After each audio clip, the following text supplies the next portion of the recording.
Boa tarde, amigos. Quer dizer, boa tarde, bom dia, boa noite, porque eu não sei em que hora vocês estão nos assistindo aqui. Estamos começando mais um Cyber Snapshot, nosso Cyber Snapshot número 5, que eu e o Wilson Lauria fazemos aqui, eu diretamente de Campinas, o Wilson diretamente da capital federal, comentando as encrencas e riscos da última semana. Boa tarde, Wilson. Oi, Paulo, tudo bem? Já estamos no número 5, hein? Exatamente. Wilson, temos grandes encrencas e riscos na semana que passou, hein? Começando com risco a sistemas industriais. Você viu isso? Eu vi. A notícia que foi publicada no CIS Advisor trata de um relatório, já digo de antemão, excelente relatório da Clarity, e recomendo a leitura desse relatório tanto para a equipe de gestão, tanto para a liderança sênior, quanto para times técnicos. O que ele chamou a sua atenção? Paulo, o primeiro ponto, olhando através da lente da gestão de risco, a conexão entre risco cibernético e risco geopolítico. Um grande número de incidentes na Europa Central e um grande número de incidentes na região do Oriente Médio. Eu ia perguntar para vocês quais que foram os setores que esses ataques visaram. Foram trabalhados 11 segmentos, foram estudados 200 incidentes em 11 segmentos, e os setores mais presentes, mais seriamente afetados, foi número 1, manufatura, número 2, águas e saneamento, infraestrutura crítica de água e saneamento, e o terceiro, energia elétrica.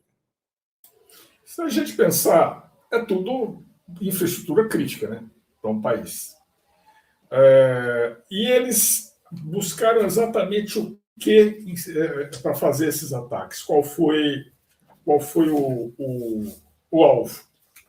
A superfície de ataque preferencial desses agentes maliciosos foi exatamente uma tecnologia, já antiga, de comunicação, a tecnologia VNC, que ela é muito utilizada desde a década de 90 do século passado, tem mais de 30 anos, para acesso remoto, e normalmente quem trabalha com isso é a turma da manutenção dos ativos, que faz aquela manutenção remota.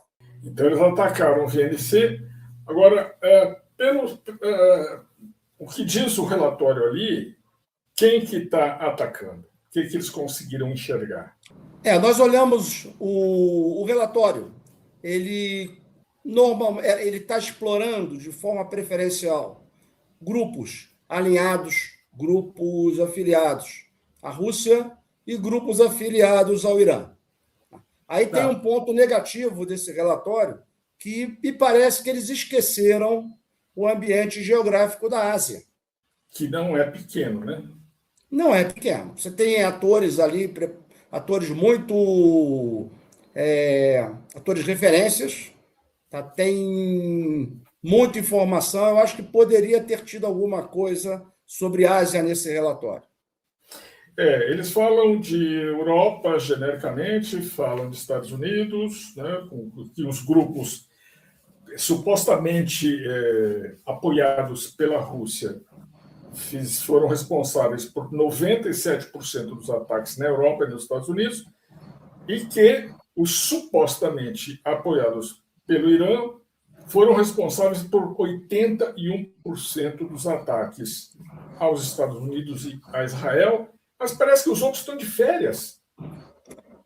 Paulo, como eu disse, eu acho que uma oportunidade de melhoria nesse relatório é se trazer para a discussão, para a conversa, o que acontece com os grupos que têm origem na Ásia. E que não estão parados, nem estão de férias, a gente sabe, né? Certamente estão operando, não estão parados.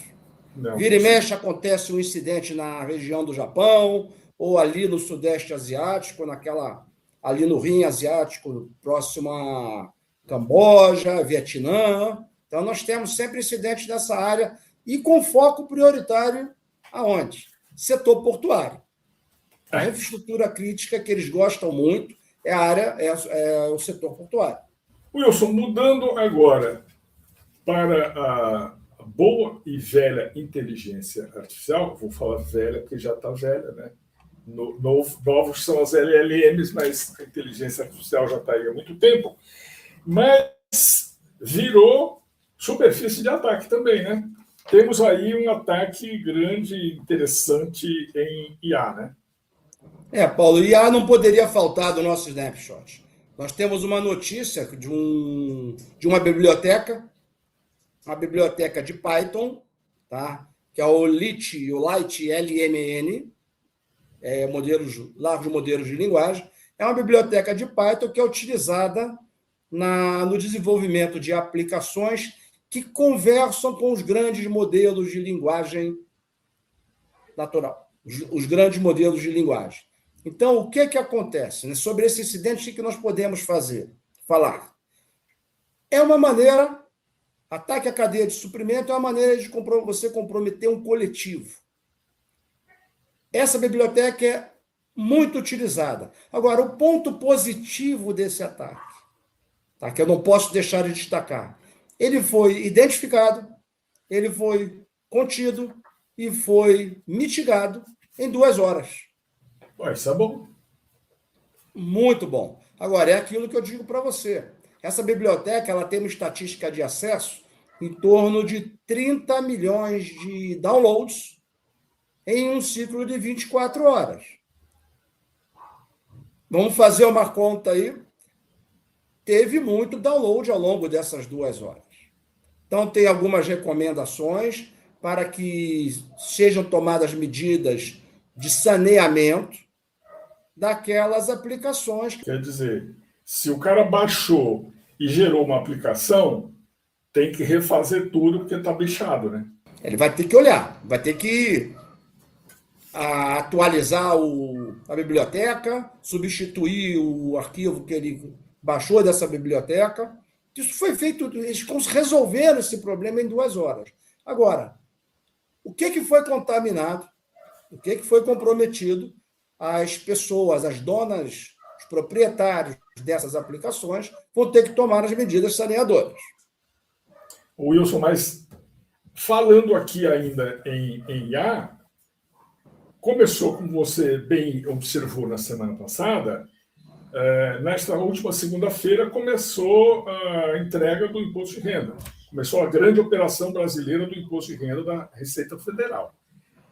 E o pessoal, os bandidos estão atacando com IA a campanha do imposto de renda. Paulo, olha só, nós conversamos sobre isso na semana passada e aconteceu. Hoje a IA generativa, os agentes maliciosos estão utilizando a IA generativa para aplicar golpes sob o guarda-chuva do contexto de imposto de renda.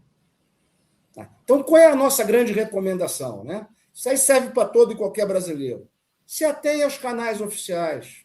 Receita Federal não manda e-mail com link para ser clicado. Tá? Desconfiem disso. Leiam as URLs.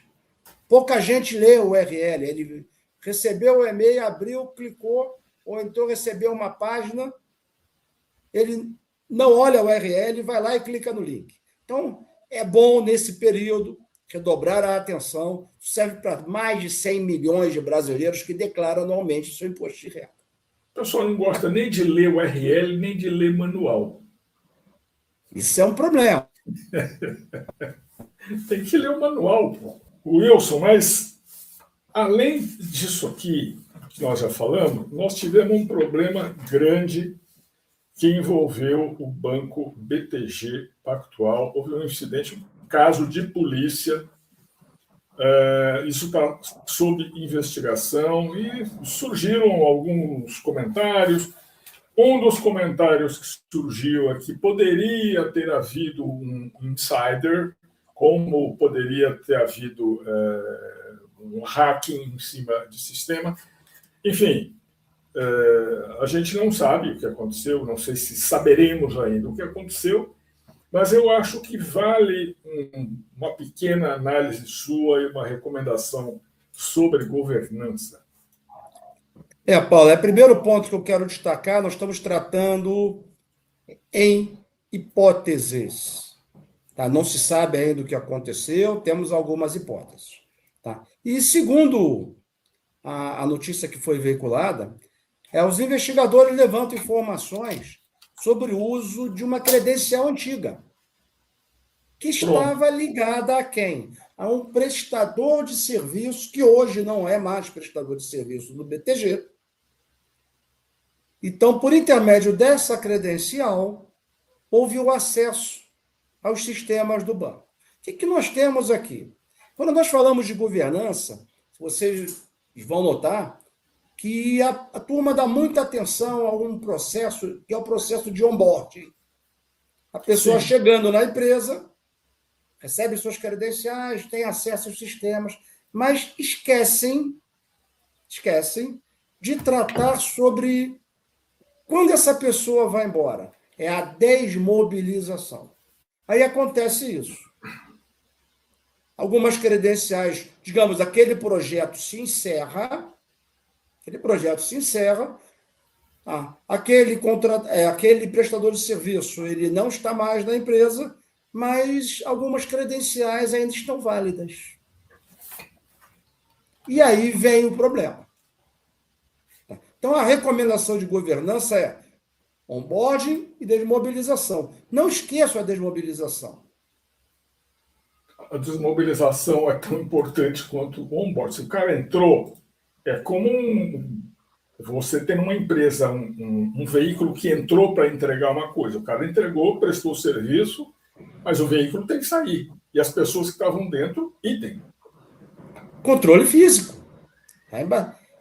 Você vai olhar, você tem algumas instalações de quando você vai sair da instalação, o carro é parado, você desembarca e abre todas as portas, inclusive mala, para olhar o que está dentro.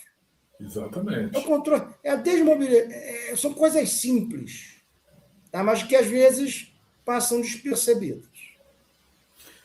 Legal.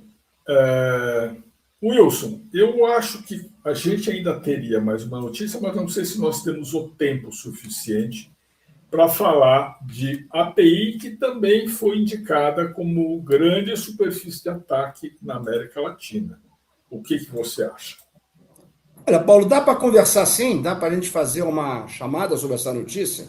É um relatório muito interessante da Akamai, outro excelente relatório. Eu não vou falar sobre API. Eu vou falar sobre superfície de ataque. Eu encontro, quando eu trabalho, quando eu acesso alguns clientes, uma certa confusão sobre o que é superfície de ataque.